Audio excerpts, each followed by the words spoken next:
What is more powerful, corporations or government? To figure this out, let's look at the GDP of America, the country, versus the GDP of American-based corporations. If we look right here, we can see that in the world economy, the United States represents 20% of the GDP, of the total wealth of the world. 21 trillion, which is by far the largest of any country, except China is 16%.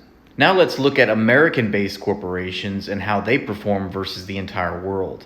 You can see here that American-based corporations account for over 50% of the world's wealth when compared to other companies.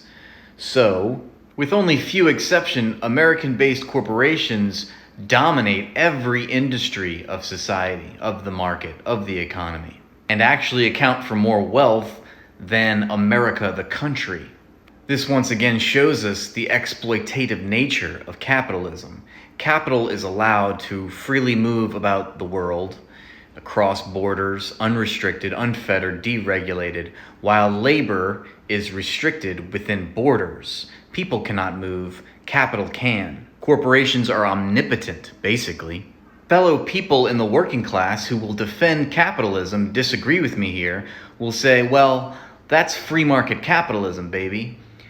The government is the problem. The government gets in the way. So the fact that corporations and business can do as it pleases is actually a sign of freedom. But the dirty little secret is that these same people actually love when the government intervenes. They have no problem when the government intervenes to, let's say, prevent labor rights or to prevent workers from having a decent wage to live on.